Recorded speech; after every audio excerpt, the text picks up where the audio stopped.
Hello and welcome to the Ageless Archive podcast. I'm Bart Craning, and I'm thrilled to be the host today. This podcast is a unique space where we bring together inspiring individuals from older generations to share their rich life experiences, their wisdom, and valuable lessons they've gathered over the years. In today's episode, we have a special lineup of guests, two remarkable men and two amazing women will engage in a heartfelt conversation about their personal and professional journeys. Our aim is to bridge the generational gap and foster understanding and mutual respect. Today's guests include Richard Durrington. Growing up on his grandparents' farm in southern Idaho, he learned how to drive a tractor at 6 years old while helping with the stacking of hay for the dairy cows. When he was a sophomore in high school, he had a speech class and did quite well and liked being in front of the class. So he signed up for debate his junior year, but he hated it. He told the debate teacher who could see that, and they took him over to the drama teacher's class, and that said they were referring him. Since then, they've been in 40 productions or over 40 productions as mostly leads or supporting roles like Don Pedro in Much Ado About Nothing, Scrooge in A Christmas Carol, and Oz in The Wizard of Oz. It even got him a college scholarship. There were 600 trying out and they gave out 5. He's won numerous theater awards and they've been with him for a lifetime. Currently, voiceover has been a big part of his life for nearly 10 years, doing characters, commercials, documentaries, narrations, e-learning, podcast intros, explainers, websites, or just whatever is needed. He's done spots for Cintas, Sykes Incorporated, Papa Incorporated, the Red Cross, and many small businesses. He has a soft spot for the little guy. Next up, we have Kris Kepler. They're a narrator, actor, voice actor, and a writer. After discovering her singing voice in junior high in the choir, she never quit using her voice to amuse and instigate. She's impersonated a cat, a prince, a princess, a witch, a dragon, and a president with her voice, and she has narrated and produced over 50 audiobooks. Her IMDb page credits include numerous indie films, plus a video game. She's played a witch, an aunt, a mom, the church lady, and an irritating pharmacy manager. Her newest credits include dubbing. We also have Keith Gardner. He was born in 1957 and adopted in the early 1960s. They grew up as an only child with parents about 20 years older than their peers. In their teen years, between 15 and 18, they had their most transformational experiences. At 15, they trusted Jesus Christ as their Savior. No relationship has impacted their life more. In that same year, they met their high school sweetheart, Debbie. They joined the Marine Corps when they were 18 and married when they completed boot camp. They've now been married for the last 48 years. They were a COBOL programmer for a bank holding company at the dawn of the PC era. They were working late one afternoon when the first IBM 64K single diskette, the green screen PC arrived.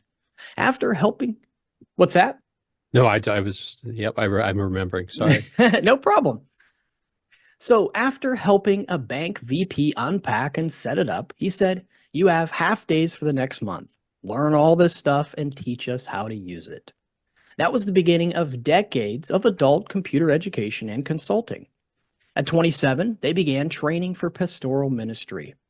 They've ministered as the senior pastor of 3 churches and the interim pastor of 3 others. Since the churches were often small or startups, they were often bivocational, pastoring and working with PCs. Now retired, they do voiceover work in their home studio. They write and edit, consuming much of their time, and they've lately been learning the bass, has been kind of the latest musical challenge for them. They serve on the worship team and teach adults at the church. He's currently 35,000 words into his book. And then we have Lizbeth Meredith. She's an author, a speaker, and interviewer focused on taming trauma and increasing resilience. She's the host of the Persistence You podcast with Lizbeth. Her memoir became a TV movie, Stolen by Their Father. Lizbeth worked for 3 decades in the justice system and holds a graduate degree in psychology. Through her writing, speaking, and coaching, Lizbeth uses her education and extensive personal and professional experiences to share stories of healing and persistence. As we begin, I want to remind everyone to be respectful, patient, and authentic in your sharing. This is a safe space for open dialogue and meaningful exchanges. Your voices matter, and your stories are valuable. We are here to listen and learn from each other. Now, thank you each for joining us today. I want to get started and uncover the timeless wisdom that each of you has to offer. I want to begin with a question that I will pose to each of you. We'll start with Lizbeth. Lizbeth, can you share one moment or event from your life that had a significant impact on you, and how did it shape your worldview? Yes, and thank you. I would say that one particular moment happened on March 15th of 1994. I was in my 20s, in my late 20s. I was a single mom, and I put my life back together really carefully after staying at a shelter with my little daughters 4 years prior. So I had not finished my education. I, had a violent marriage that I needed to get safe from. And, just really it was a daunting task to do, but I did get my journalism degree. I did get out of the shelter and I made $10 an hour. I felt like I was on top of the world. And I served people who had been in violent relationships and did a lot of community education. I was on the verge of getting a raise and a promotion. And one day after I had dropped off my daughters to visit their father, they weren't there when it came time to pick them up. So on March 15th, that was the day I realized my kids not only were not home from their time to get to spend with their father, but they weren't in the state of Alaska where we were living. They were no longer in the state, and they were no longer in the country. My daughters had been taken as a retaliatory measure for me leaving him and doing well. He took the girls who he didn't often spend time with by his own election and fled the country.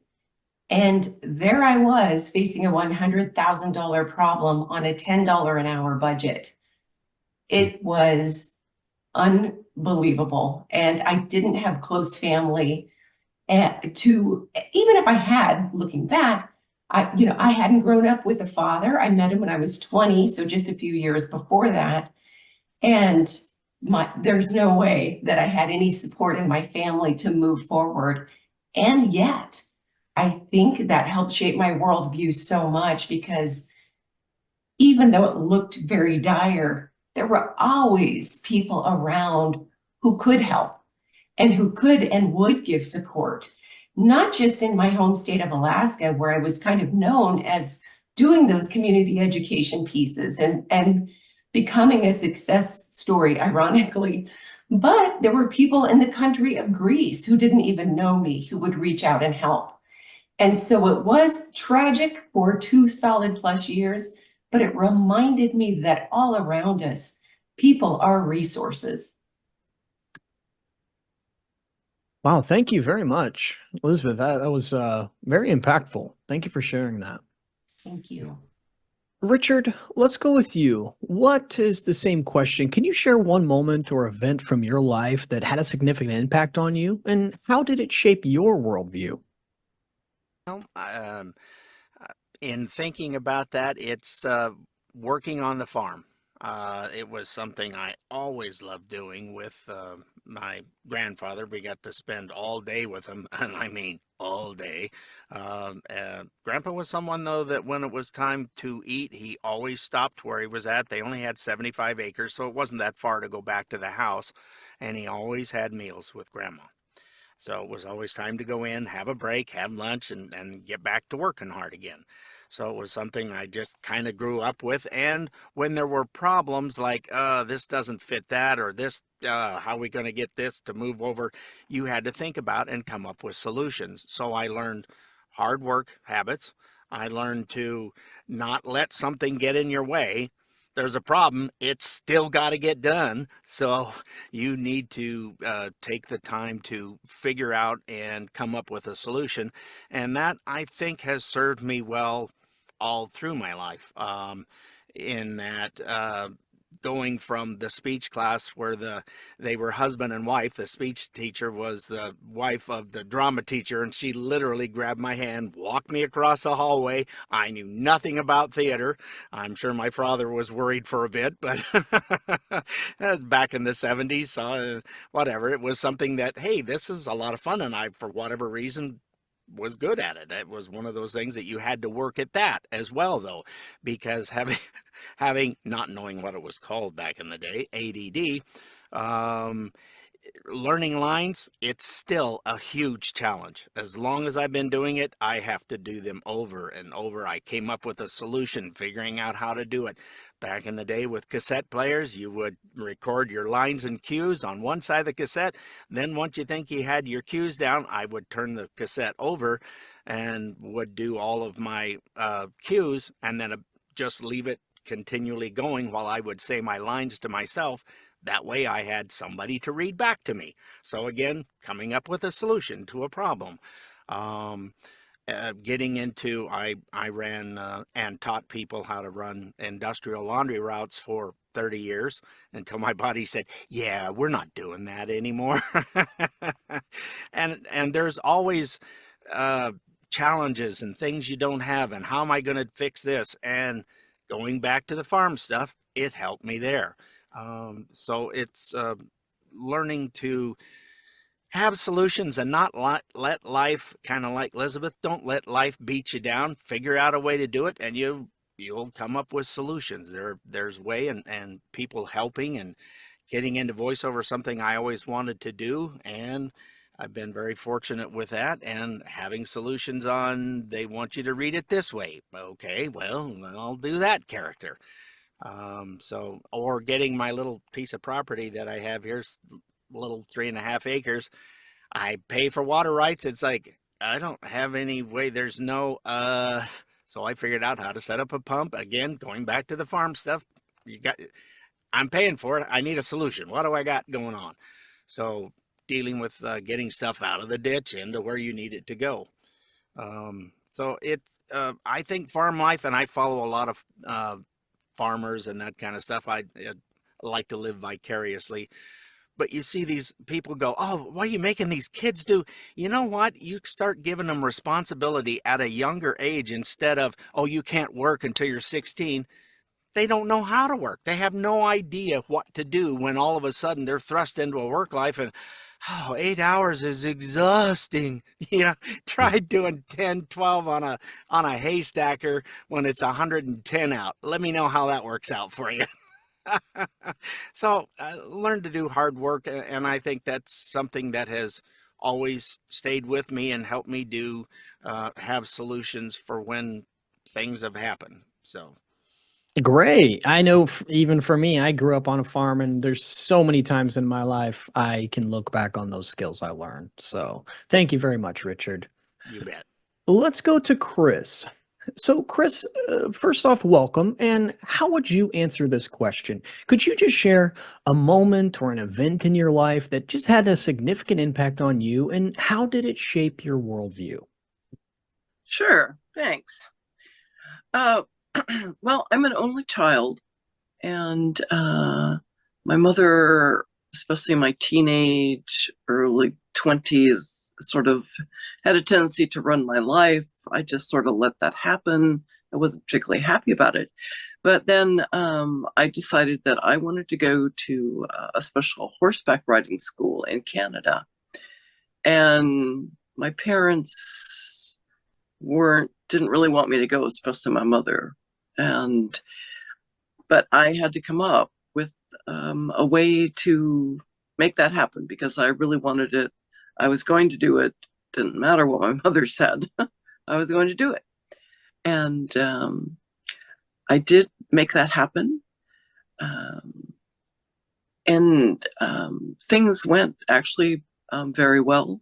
I loved it, really enjoyed it. And I got to meet, it really expanded my world because I got to meet, I think I was one of 2 Americans. So I got to meet lots of Canadians, got to meet lots of people, have new experiences. And it turned out I was a pretty good rider, horseback rider. And got into jumping for the first time. And I had to sort of make my own way. I was living in a motel the first week or so. That didn't really work, but then I found another space with another student, and that worked out really. She was looking for someone, and so that worked out really well. And so I discovered that, oh, yeah, it's good for me to follow my intuition, not always listen to my mother, and I could do what I wanted to do, and interact successfully with other people. Yeah, it's very empowering when we finally get those, we can make that choice and finally, be able to find some success on our own. So Yes. Thank you. Thank you very much for that. So let's move to Keith.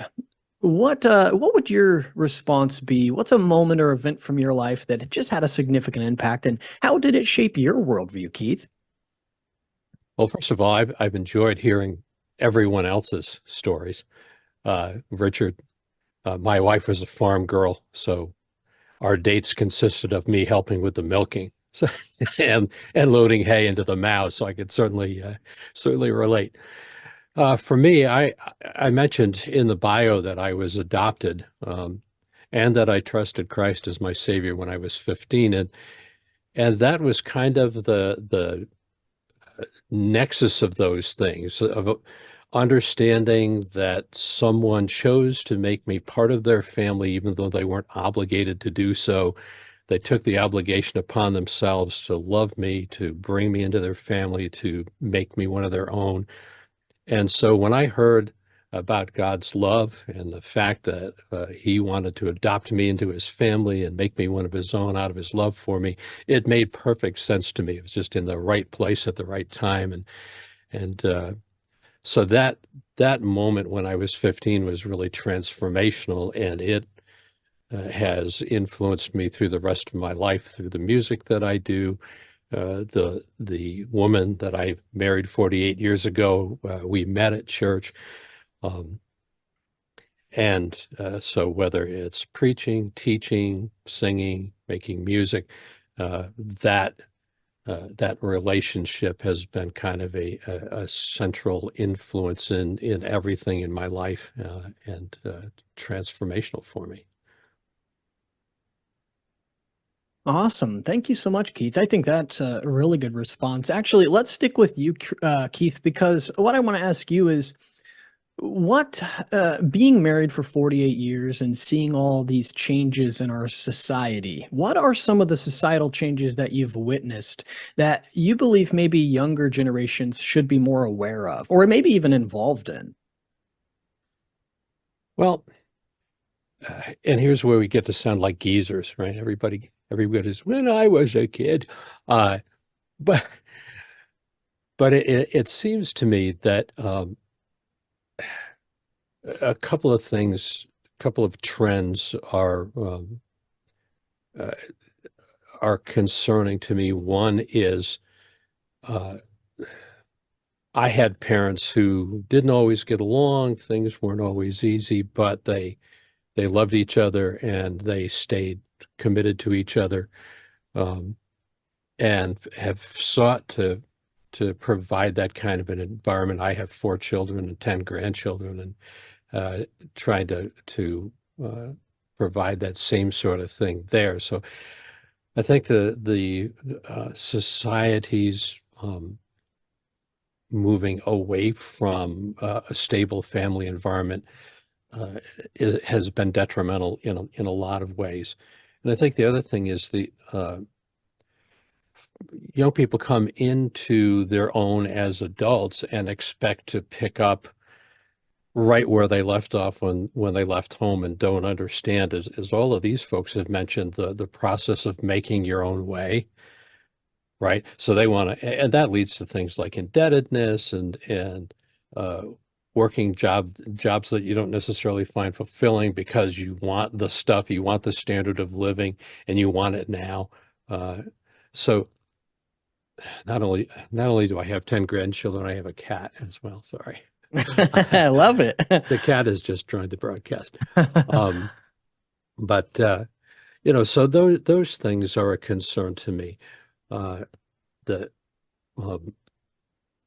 instability so often in relationships and the pursuit of a standard of living that I think in my generation and the generation before me, there was an understanding that you build those things up over time, and it's part of the joy of life is moving from one level to the next, as opposed to just assuming that that's what life owes you and you deserve that the minute you walk out the door. Right? Yeah, absolutely. Yeah, that's great. Does anyone want to follow up on that? Well, I guess Keith and I have something in common. I've been married 48. It'll be 49 in July, Keith. There you go. Congratulations. As opposed to a friend of mine, one time we were talking about it. At that time, I think I was getting close to 40 years. And he goes, I said, well, how many of you guys been? He goes, let's see, that one.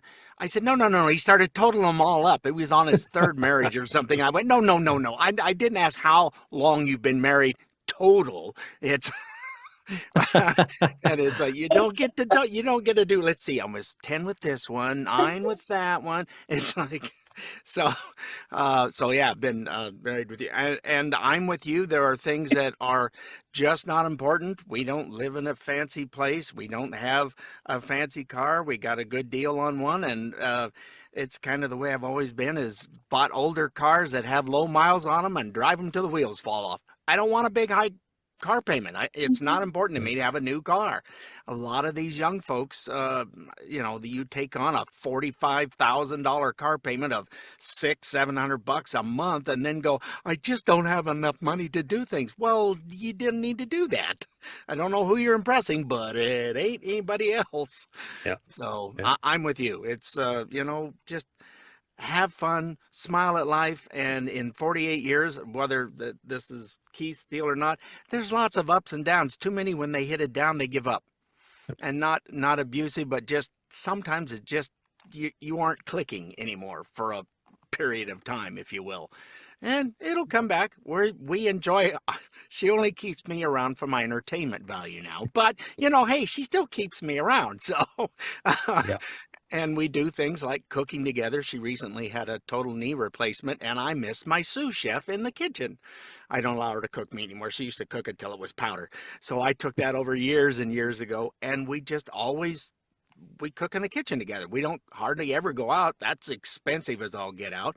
And it's not because we don't like to. It's so depressing to go out and get something to eat and go, we can make that better at home. It was like, Yep. What's the point of that? So it's what you're saying, Keith, is just, hey, work together and just find little things in life to have joy with. They don't need to cost something. They really don't. That's great advice, Richard. Yeah, great advice. Lizbeth, do you have anything here that you think the younger generations should be more aware of or possibly involved in? I do feel like the younger generations, I think it's because of social media, and maybe we had gone through a worldwide pandemic, but we've gotten to a place where people are siloed and don't seem to bother to have in-person conversations or to engage in respectful disagreements. Yes. And if you surround yourself with only people that look like you and think like you and worship like you, it is a pretty, I don't know, it can be a very shallow existence. Yes. And in college, one of the reasons we went to college back in my generation was so that we could have those debates, that we could learn to think about other people's experiences in other countries and other things. And it just seems to have gone away now. I find that young people are so excited to jump on social media and say something mean to people they've never even met and then hop off. The other side is I do feel like young people need to understand, just like you were saying before, there are hard times coming for all of us. You know, life isn't just easy. You don't just get out of high school or college or trade school and buy all the things and it goes easily because you're doing your 40 hours. Life is a challenge and it's beautiful and wonderful, but I don't think our younger generation is as prepared as they could be to accept all of it. And I did like the comment about easing into life. We believed that we would start low and we would work our way up to some measure of contentment or success. And I want young people to understand it's okay. If you go online and you're looking at your friends all dressed up nicely and looking so successful in exotic locations, and that makes you feel bad, just know that they have their own pockets of despair and their own hardship. And we need not to fake to one another that life is so perfect and smooth and easy, because it isn't. And then support one another in this journey. I think some of the greatest things, the contributions I've been able to make in life have been due to hardship, not due to easier times. But it doesn't mean I loved them. It wasn't that fun. And that's okay. You know, that's okay. We need to be able to disagree with one another respectfully, but man, just embrace that we're in a world with all kinds of interesting people and great places to see. We may not get to see them all, but support one another in this challenging and exciting journey. I think that's great. I know it took me a long time because I had early success. It took me a long time to realize that not everything you do, you start at the top. Sometimes it takes years to get to where you want. So that's great advice, Lizbeth. Thank you. Kris, what do you believe about this? Is there any societal changes you've witnessed, or do you have some values that you think the younger generations should be more aware of? You know, I am worried about the amount of disrespect I'm seeing now in the US, especially for anyone who doesn't believe like I do, who, you know, people assuming that just because I get colds and they only last for a week, it's fine for me to go out and run around and breathe my disease on you. And I was just sick for a month. And it was just a cold, but I have sinus problems. And so a cold piled on top of sinus problems means that I don't get over it in a week. So maybe you could, you know, not do that. You know, realize that some people have, you know, issues that you don't. So yeah, that's a change that I've seen that's been very disconcerting for me. And I like speaking to the younger generations, and sometimes I don't like their viewpoint. Other times it's like, yeah, hey, we're thinking in the same way.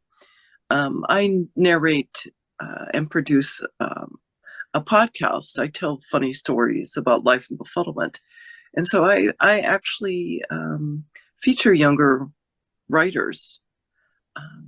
And their stories are just as wonderful as, you know, the older writers. And I enjoy narrating them just as much. Well, that's great. So, sticking with you, Kris, what do you think? So, obviously, we've talked about already some, we know that there are failures and setbacks as many as there are accomplishments for us. So, what's a setback that you've had and what did you learn for it? Or maybe how did you grow from one of these setbacks?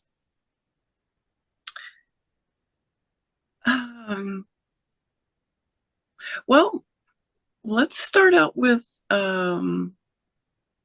I love to sing, and I don't do it very much anymore because I do so much voiceover and storytelling, but I love to sing. And I was, when I got started in junior high choir, I was told I was an alto. I was told I couldn't sing, that I sounded awful.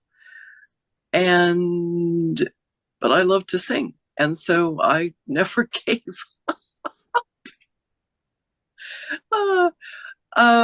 I just kept at it, I tried lessons and then they tell me, no, you're terrible, you can't sing. And I still didn't give up. And that happened when I got to junior college, finally found I was still doing choir stuff, never given up. I finally found someone who said, oh, yeah, I can help you learn to sing. They still said I was an alto. And then lo and behold, I was in my 30s. It's like I quit choir for a while, got bored with it. And went to a teacher and she said, well, you're not an alto. I'm like, what? Surprise! Now, that was in a way, it was a setback because I had this mindset for years I was an alto. Now I had to learn to sing soprano. Not only that, I was a high soprano. Wow. Yeah. Yeah, that was I learned to enjoy it. And I enjoyed singing high soprano, but boy, it took several years to change that mindset over to, oh, no, your voice is not here, it's up here. Yeah, that's 100%, especially because you said it took over 30 years. So that's a lot of learned attributes that you got to change. Learn stuff that I had to sort of unlearn. But hey, I kept at it. I went on to study opera and sang opera. So Wow, that's a huge turnaround. That's awesome. I wasn't expecting that. Richard, what are some setbacks or maybe one setback that you've had? It's helped you grow, as either a person or in your job, your career. I think one of the worst times was early 80s, kind of like we're having now. Bad inflation at the time, and working for a company that was struggling, that all of a sudden had to make a bunch of cutbacks, and I was doing well. They transferred me from Idaho to Oregon and was doing well, had a nice house, and all of a sudden things come to a giant halt. I'm losing my house. I can't figure out how. I'm doing everything from delivering flowers to whatever I can find for work to try to take care of the family. And again, the farm stuff came to the rescue. I knew somebody who knew someone whose mother had passed away. It was a nice 3-bedroom, older mobile home. It was on a farm. Well, I didn't have anything, but I could help him. He needed help with fixing fences. His wife was kind of ill at the time and had 2 young daughters, and I had 3 young daughters. So it was a way to not give up. Hey, it was one of our deepest dives in life. Things just weren't what they were supposed to be. But kind of got back on the feet, and I had done laundry work, industrial laundry, for 6 years when we first got married, and then got away from that with industrial cleaning. still going to sometimes dairy farms, dairy plants with cleaning chemicals and learning how to use all that stuff, to going, well, try to apply again at laundry places because I knew I could do that, and I didn't give up, and I got hired and then was at that company for almost 25 years. So it's like, don't give up, figure out how to do it. We had a place to go. We didn't have a whole lot to eat, but my wife could take a turkey until there wasn't anything left but the gobble. I mean, it was it was bones and that was it. And we would figure out, nobody went hungry. We didn't have a lot, but we still were able to do things. So it's figure it out. This is what we got. We got a roof over our head. That's to start with, and go from there to start over again and build up, and not go, and keep fretting about what happened instead of look forward.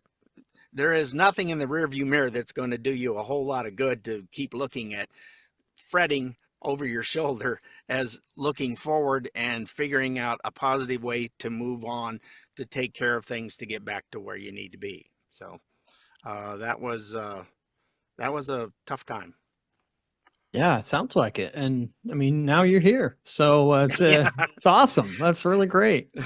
Elizabeth, do you have anything to add to this? Like, kind of how did your early experiences help you grow as a person?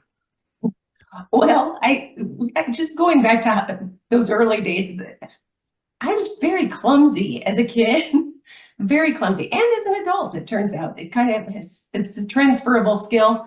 But there's a lot of disorganization in my family. So at one point, my mother and her newest husband moved, but they didn't take me, and I was 13, and it was rough. It was kind of, I didn't have someone to live with. So eventually, when they needed me, he had an accident, and it was like 2 years later, they sent for me to come back to Alaska to help take care of him because he had a horrible accident. And I was at a new school. I was very clumsy. I tried out for basketball. Unfortunately, I hadn't really watched basketball be played. I was never a kid to watch athletics. So I was thinking, well, I'll make friends and this will be great. I need new friends. So the coach threw me the basketball and told me, I think he assumed I knew what I was doing. So I tucked it under my arm and I just ran down the court like I was playing football. So it turned out that nobody wanted me to play basketball, and they had a team where they couldn't cut anyone. So I made that team. So I was only allowed to get on the court, and I don't blame them, when they were winning by so much I couldn't ruin it, or when they were definitely going to lose anyway. So in one such occasion, I got to go out after halftime, or I don't even know if it's called halftime, after the mid game. When you switch sides, they put me in, but I hadn't been paying attention. So I'm on the court, someone throws the ball, gives it to me, which is such a mistake. And I went the wrong direction trying to make a basket, for the wrong side because I hadn't paid attention. The basketball just sailed over. So I didn't make it clearly. It was just horrifically embarrassing. But I got most inspirational player because I kept showing up after that. Hey, that's great. I'll tell you, it's one of those life lessons. There's a lot of things I'm still not that good at, and some things I'm really, really good at. But keep showing up for life, even if it's embarrassing, even if it's hard, just keep doing it. There is some good in that. And so when I came to name my podcast, it was Persistence U, as in university, because it's like, we got to remember, we just got to keep showing up. Sometimes you get better at things you weren't, and sometimes you just never do. But it's good to try. Absolutely. Yeah, that's great advice. Thank you very much. Keith, brings us to you. So how have you learned from some of these things, these experiences, and how's it helped you grow as a person? Well, just two quick ones. One, when I went to I was trained as a refrigeration and air conditioning mechanic in the Marine Corps. I was a top graduate. And I went to my first duty station, walked in, and the guy who ran the place said, "Can you type?" And I said, "Well, yeah." yeah, 80, 85 words a minute. He said, good, you're in the office now. So they took all of that training and the top graduate, and because Kris touched on this, mom telling you this is what you can and can't do. I'd come out of my parents' home. I was a teenager, 3 months out of my living with my parents. And so when somebody in charge said, now you're going to do this, I didn't say, well, wait a minute, I wasn't trained for that. And why would you waste the money and the time and the effort? And I was top graduate. Why? I just let it happen. Right. And I think that's an easy mistake to make, just to let things happen to you as opposed to taking charge of your life and setting a direction. So that's one. And the other, I went sledding the day after Christmas with my oldest son on one of those little sheets of plastic called a mini boggin. And going down the hill under a full moonlit night, and hit a stake in the yard that we had a Nubian goat for one of the kids, and 36 stitches to sew my face back together, 10 to close the hole. Oh. And it was a wonderful experience. And I mean that, because in my heart, I was making $60 an hour. Back then, that was a lot. I would take that today, to be honest with you. And stuck on this stake in the ground while my son went to get his mother. I'm like, well, there goes that, training the bank executives. Nobody's going to want to look at me now. And in my heart, no out loud voice or anything, but in my heart was this brief statement that said, if others treat you the way you treat them, you're right. That's awesome. Yeah. And I could have never, if you had accused me of being that way, I would have said, how dare you? Who do you think you are? You don't know me. But boy, in that moment, it was such a transformational moment to realize, in a way that nobody could have ever convinced me, that I was looking down on people and keeping people at distance who I thought I was better than. And it really helped shape my heart. I did 14 years of weekly Bible studies with jail inmates and stuff. It was just a transformational experience that I needed, and got in the most unpleasant way possible, but was still well worth it. Yeah, I had a similar thing happen where somebody just like told me, and it shook me at the time. But I look back on it now and I realize how important that was for my life. So thank you very much, Keith. So sticking with you, especially dealing with youth and dealing with people that are in that period of time in their lives where, there's a lot of changes going on, and a lot of times they're looking for direction. Many times they don't have that direction. So a big thing is mental health and happiness and how people cope with day to day. What is kind of a two-part question, dealing with the youth throughout your life? How has their definition of happiness changed? Like how has it affected them? What made them happy when they were young, and then how is your personal definition of happiness? What is that definition? Not necessarily what makes you happy, but what is a general thing that could help us all be a little happier? Well, if I'm being candid, I think there's way too much introspection. And what I mean by that is, Rich, when you were on the farm, I'll bet you didn't spend a lot of time going, well, yes, I know I'm putting bales of hay, stacking them up, but is this really meaningful and satisfying to me? Yeah. If you At the time it was, I don't know. Well, but I guess what I'm trying to say is that, no disrespect to the founding fathers, but the pursuit of happiness is not the way to get happy. Happiness is a butterfly that lands on you while you're doing something else meaningful. And if you chase it and spend all your time going, am I happy now? Am I happy now? Am I happy now? You are almost guaranteed to get no as your answer.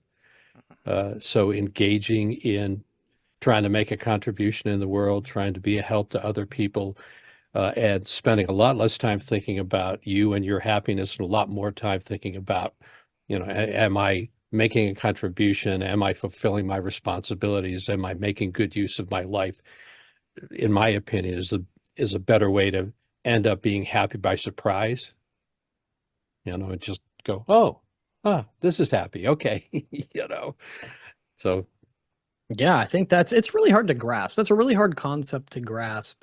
Kris, what do you think your personal definition of happiness is? It's enjoying just those small things. A trip to Eastern Washington, walking my dogs and seeing bunnies. We have a bunny rabbit explosion around here. Listening to the birds sing in the morning, and just looking at the minutia. I'm really interested in the mundane. I've told stories about it, written about it. Just enjoying. My iris are blooming, and I love iris. So that brings me joy just to, see my iris blooming. And I think happiness is, I'm happiest when I'm following my intuition and doing what brings me joy and helps others. A few years ago, actually during the pandemic, a small business networking platform that I belong to, they decided to start groups. And I said, I'll start a group for artists. And they're like, oh, for arts and crafts? No. All artists. All artists. And I thought, well, maybe I'll have a few hundred members if I get lucky. And it started out kind of slow. It's a Creative Arts Business Coalition. And it's brought me great joy helping others. We have now I host 2 virtual meetings a week. And it's all for artists to get to know each other and help each other. That's why I formed it, for artists to help other artists. And I now have almost 30,000 members. Oh my goodness. Wow. That's incredible. Wow, thank you. That's really great. So, let's move to Lizbeth. How do you think youth can explore ways to find, their happiness? I think from each of us, from each of you guys I've heard so far, it's kind of like this, our own things are going to make us happy. So how do you think the youth can explore those ways of finding their happiness? How can youth? Well, that's a challenge. I mean, I think often when we think about youth, we think of youth like us, like we were, or from families like we were in. And for like 2 decades, I worked as a juvenile probation supervisor. That was very telling that not everyone's lives are anything, all our lives don't resemble one another. But I think it's starting in a place of, because a lot of times if you tell a youth, do something to help someone else, they're like, why? Why? But I will say, some of the youth I worked with, I don't mean all youth, but I will say starting from a place of gratitude, because no matter how rough things can be, there are always those little mundane things that do add to contentment. I'm much more looking for contentment than the emotion of happiness. So when I wake up, I think about 5 things the day before that, before my feet hit the ground, that I'm very grateful for. And it could be something small like my cat did well while I was gone at my conference, and the drive went nicely, and my coffee was great. It could be something bigger, but starting in a place of gratitude, I wish that we did have a way in schools to mandate some community service to serve people that are, again, not necessarily people like us, but helping make the world just a little bit a greater place. I think once youth realize that they are the only one like them, that no matter what happens with artificial intelligence and people who may look like them or aspire to do the things that they want to do, they're a very unique person. There'll never be another one. And so helping them gain gratitude and gain some skills, maybe serving, is a way toward possibly not euphoria and great excitement, but toward contentment. And so I would say that I would love to see youth understand that they're not alone. And in their struggles, they're definitely not alone there either. If they're having a mental health time, if they're having depression or anxiety, they're definitely not alone. And there are supportive people around them that can help and that they can talk to, even if they don't have a whole lot of resources. Yeah, that's great advice. I know serving others has been a huge, huge turning point in my life. That feeling you get when you don't get anything monetary out of it. You literally are just getting the experience of seeing the looks on people's faces or how they're accepting this service that you're doing for them. It can be life-changing. So thank you for that. I appreciate that. Thank you. Richard, let's move to you. What do you think that how has your personal journey to here been? How has what do you do to maintain your level of happiness where you can continue on each day and continue giving knowledge to others? For me, I've seen it happen too many times especially with the youngers, and there's some older folks that are the same way. That they're going, well, if I just do this, that'll make me happy. Oh, if I just get that, then for sure I'll be happy. Oh, but look at this shiny thing. Now I'll be happy. It doesn't, if you're looking for outside things to make you happy, you're never going to be happy. It's always, well, if I have that, and it doesn't work. You have to like yourself. And that took me many years to get to where I figured that out, that once you like yourself, you don't seem to have as many problems anymore. You don't seem to have as many issues. You can be, as Lizbeth was saying, content with yourself, I guess is a form of happiness. I've gotten to where I like me now. So Yeah, that's huge. that does help. It actually keeps the wife happier too. Amazing. Anyway, but that's just kind of the thing is, okay, well, that happened. Oh, well, figure it out. Just like my water heater went out the other day, and it's like the last 3 months, everything has broke down all in the same 4 months. Is like, are you kidding me? Now what? So it goes out. Well, got to get it fixed and figure out how to do it. And I've installed it myself and still take care of doing that. I think another thing that's good to do is don't worry that, oh, well, I don't know how to do that. So figure it out. It's okay. I go back to a favorite story from my grandfather during the Depression.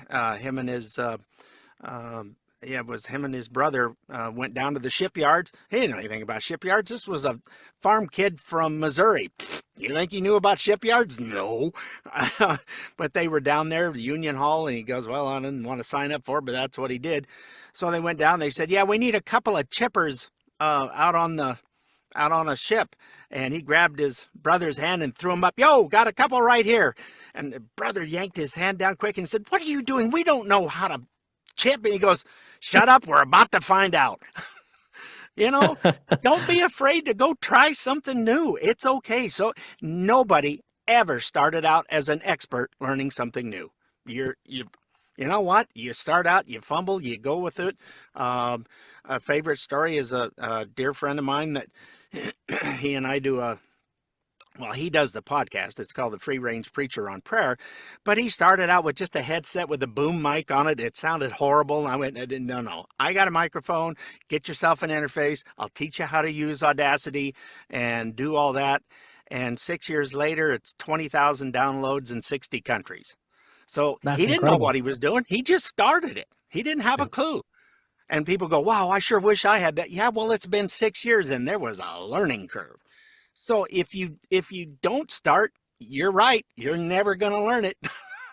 so so You're right. just get in there and do it. That's the main thing is, and like yourself, and then everything else around you. I'll tell you from experience, the birds chirp more often. It's just a lot better way to go through life, in my opinion. I completely agree, man. Thank you. One thing I want from each of you guys as we kind of get near the stopping point here is I like to leave the viewers with something or the listeners with something tangible, something they can go out and they can either do today, they could buy, they could something that they could, just take from this besides the knowledge and take it to reflect on. So I want to ask each of you if there is a book, a movie, a piece of music that may have had some type of impact on you. And then, of course, you can leave like your final thoughts with your listener. So, Richard, since you just spoke, let's just stick with you. Has there ever been a book, a movie, a piece of music that just kind of sung to you or spoke to you? And then, what are your final thoughts you'd like to leave with the listener? Hmm. It's funny when you mention that. The first thing that came to mind was when we were living in the new house before we lost it. There was upstairs was unfinished, and I was going to do the bathroom, and all the roughed in plumbing was done. I didn't know how to sweat a joint on copper piping, which is now all PEX plumbing. But see, I've learned that too. Is I bought a book. And it's like I read the directions, and it's like, okay, you have to do that. Okay, I think I can get this. I never had a leak. Everything worked like it. If you don't know how to do something, go find a book, or good old YouTube helps all of us. And just start there. But start. Don't just go, oh, well, I don't know how. Well, figure out how. Just take that first step. Just like my friend who he goes, I want to do that. I want to do a podcast like this. I'd heard him talk about it, and then he was telling me he did, and I listened and went, oh, ow, that's not good. But you know what he did? He started. And now I've created a monster. Oh, he tweaks stuff, and it's like, leave it alone, Fred. It sounds great. That's funny how that changes as we go. Yeah. So it's just, if you're wanting to do something, don't let it stop you because it's like, oh, well, I don't know how. Find out, find someone, find a class, get out there and do something about it, and not just go, oh, well.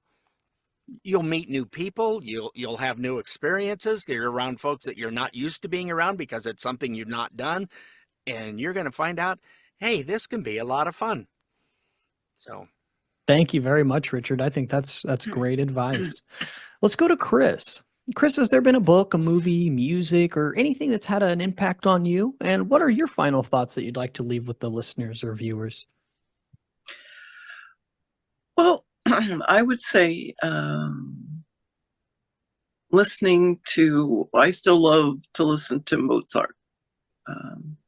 Everybody should hear his music. Take a listen. It's truly amazing. And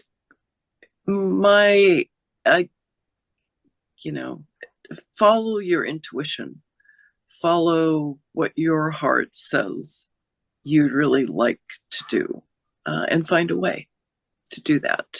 It may not be easy, and you may have to persevere through some stuff, but keep going. All right. Thank you very much. Well, let's go to Keith. Have you had any books, movies, or any music that's influenced you? And what would you like to leave with the viewers or the listeners? Well, probably a shock to no one. The most influential book for me has been the Bible. And I had somebody, I used to talk to teenagers in their graduation year about where they were headed and what they were going to do with life, and talked about the pastorate. And one young man said, "No offense, pastor, but I've read the Bible. I know everything in there. Your job must be so boring."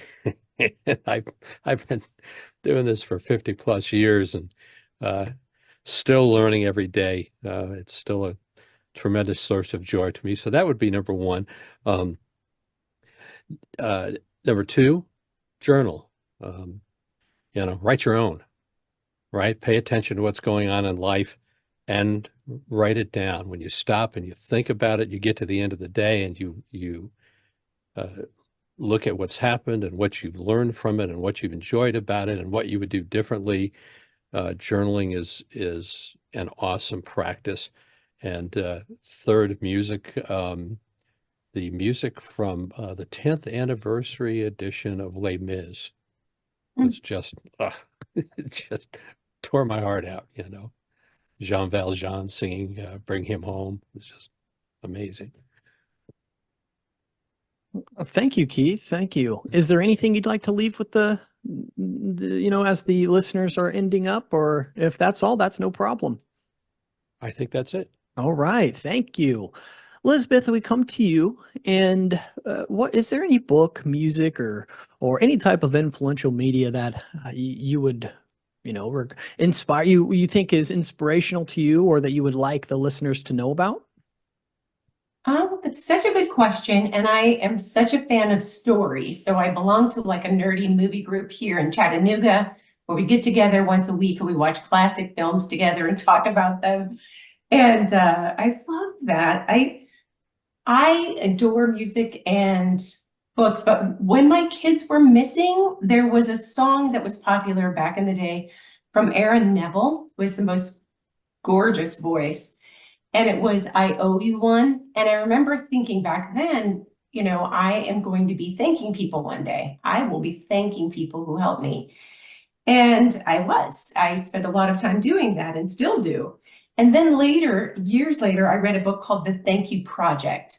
And it's by Nancy Davis Coe. And she was on my podcast once about this book. But when she was turning 50, she gifted herself with the opportunity to write 50 letters to people who'd made an impact in her life.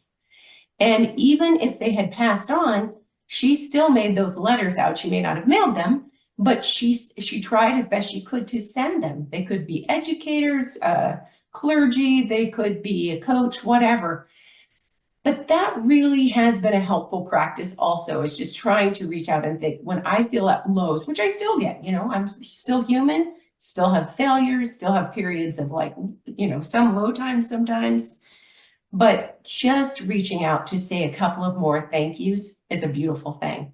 So that was kind of pivotal for me as well. And was there a second part to your question? Just final thoughts. If there's anything else you would like to leave with the listener. I love that people are listening, and this has been such a fun conversation. I do hope that people take away that we are, even if we come from very, very different backgrounds and have different life stories, every story, every person is important. And I think journaling is a great thing.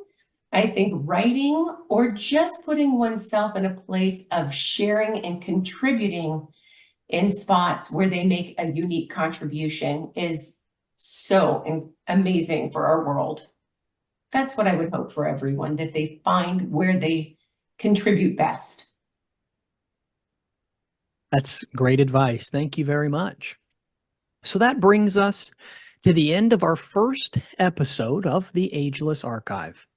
Today, we had the privilege of hearing from four incredible individuals: Richard Durrington, Kris Kepler, Keith Gardner, and Lizbeth Meredith. Their stories of resilience, growth, and unwavering spirit have given us invaluable insights and lessons that span generations. I just want to give a huge thank you to our guests for sharing their stories and their wisdom. Your guys' experience not only can bridge the generational gap, but also provide a guiding light for the younger generations, these people that are navigating their own paths. Looking ahead, our next episode promises to be just as inspiring as we delve into the art of storytelling with another set of extraordinary guests. Don't forget to subscribe to the Ageless Archive on your favorite podcast platform. You could share your thoughts, feedback, and engage with us on social media. Thank you for tuning in, and until next time, keep embracing the ageless wisdom around you. I'm Bart Craning, signing off. Stay curious and keep learning.